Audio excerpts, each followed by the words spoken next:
और भगवान गणेश की प्रतिमा, भगवान शिव की और श्री कृष्ण भगवान की जो सेवा को देते हैं। हमारे साथ आप देख पा रहे हैं अमित कुमार जी हैं। जैसा कि मैंने भी आपको बताया, भगवान विश्वकर्मा मंदिर विश्वास नगर के प्रांगण में यहाँ पर भगवान शिव की प्रतिमा को शिवलिंग को बहुत अच्छे से सजाया गया है। सभी शिव भक्त कांवड़िए यहाँ पे लगातार आना आरंभ हो गए हैं जलाभिषेक के लिए। हमारे साथ प्रजापति ब्रह्म कुमारी जो विश्वास नगर की शाखा है उसकी कुछ हमारे साथ बहनें हैं, बताएंगी। आज यहाँ पे भी उन्होंने अपनी कार्यशाला का आयोजन किया है सामने। जैसा कि आप जानते हैं लगातार शिव भक्त कांवड़िए हरिद्वार से आ रहे हैं। सबकी अपनी अपनी भक्ति है, अपनी अपनी शैली है। आप यहाँ पे क्या कौन सा दर्शन दे रहे हैं भगवान शिव? यहाँ पर जो सच्चा सच्चा कावड़ है जो सावन के महीने में, असल में भगवान ने इसके बारे में क्या बताया था, ये हम सोचते थे शिव और शंकर जो है वो दोनों एक है, लेकिन अभी परमपिता परमात्मा जो है, जो कि शिव है, उन्होंने ब्रह्मा जी के तन में बैठकर हमको बता रहे हैं कि शंकर जो है एक आकारी देवता है, वो तपस्या करता है और मैं निराकार रचयिता सृष्टि का मालिक हूँ। मैंने 3 देवताओं को रचा है जो कि ब्रह्मा, विष्णु और शंकर। परमात्मा को त्रिमूर्तिकार भी कहा जाता है। शिव का भाव अर्थ है बिंदी।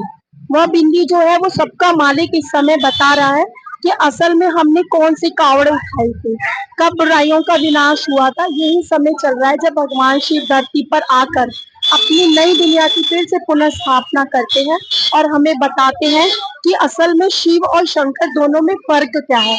तो आप चित्र की तरफ भी देख सकते हैं कि शिव और शंकर में महान अंतर है। शंकर को हमेशा क्रिय माना तपस्या करते हुए दिखाया जाता है कि वो तपस्या कर रहा है।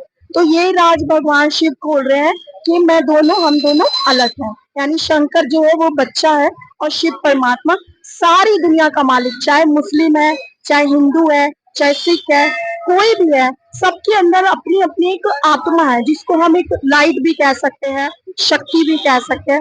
वो आत्मा 3 चीजों से जब बनती है, मन, बुद्धि, संस्कार के द्वारा, तब परमात्मा सृष्टि पर उसका राज खोलने के लिए, जिसको भगवान को कहा जाता है तो ज्ञान का सागर है, तेरी एक बूंद के प्यासे है।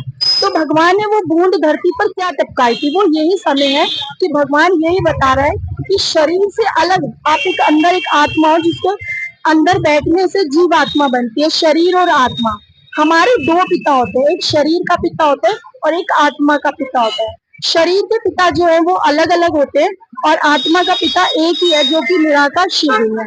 ऐसे मुसलमान इसको संगे असवद के रूप में याद करते हैं, हम शिवलिंग के रूप में याद करते हैं और सरदार लोग एक ओंकार के रूप में याद करते हैं। अंग्रेज लोग इसी को गॉड इज लाइट कहते हैं। तो हम यही बताना चाहते हैं कि यही परमपिता परमात्मा, इसको पहचानने का समय है और अपने अंदर बैठी हुई कड़वाहट जिसको हमने कावड़ कह दिया है, काम, क्रोध, लोभ, मोह, अहंकार को निकालने का समय है।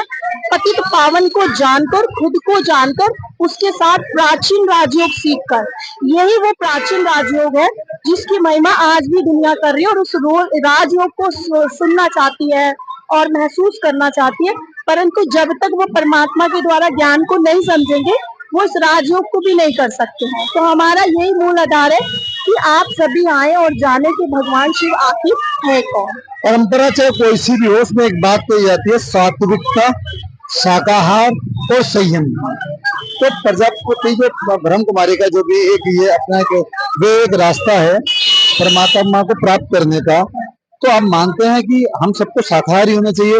और अगर मैंने जहां तक जानकारी है धर्म के बारे में, लोग कहते हैं जहाँ जीवों की निर्मम हत्या होती है उनकी चीख से वहां पे अशांति उत्पन्न होती है। कितना आप मानते हैं?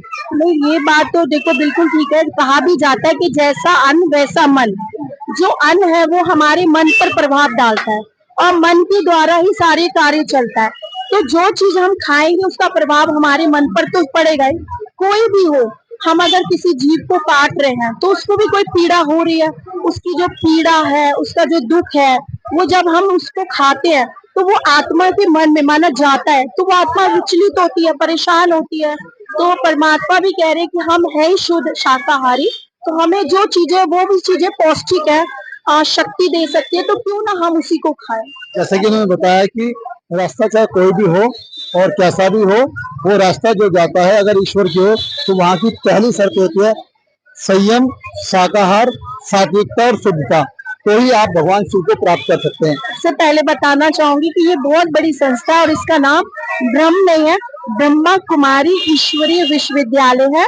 कहाँ कहाँ आपके भारत से बाहर वो ऑल वर्ल्ड में इस समय जो है वो 146 तो वैसे ही है और छोटे मोटों की तो गिनती नहीं कर सकते हैं ऑल वर्ल्ड में। जैसा कि मैंने भी आपकी बात कुछ लोगों से कराई, शिव भक्तों से, अभी हमारे साथ एक और शिव भक्त हैं जो कि यहाँ पे लंबे समय से सेवा दे रहे हैं। आपका नाम जानना चाहेंगे बेटा? अमित कुमार।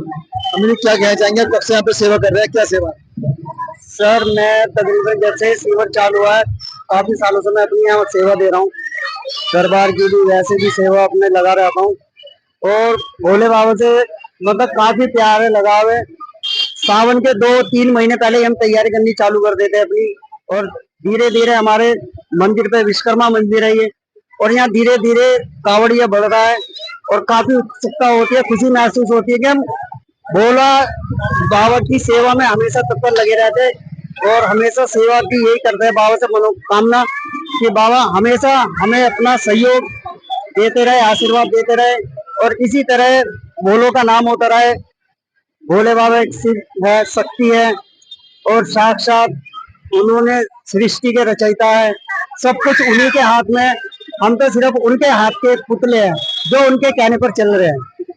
इन्होंने कहा कि जो सृष्टि के रचयिता हैं या सृष्टि जिन्होंने संभाली हुई है, जब पापियों का उन्हें नाश करना होता है विध्वंसकारी भी बन जाते हैं, ऐसे भोले बाबा हैं। लेकिन बहुत जल्दी प्रसन्न होते हैं, जो भी उनके भक्त हैं हमेशा खुश रहते हैं, उन पर कृपा रहती है। जो कि भोले भगवान को माना जाता है वो सबसे जल्दी प्रसन्न होते हैं। मैं गोपाल राजचरण, मेरी दिल्ली में के लिए विश्वकर्मा मंदिर से।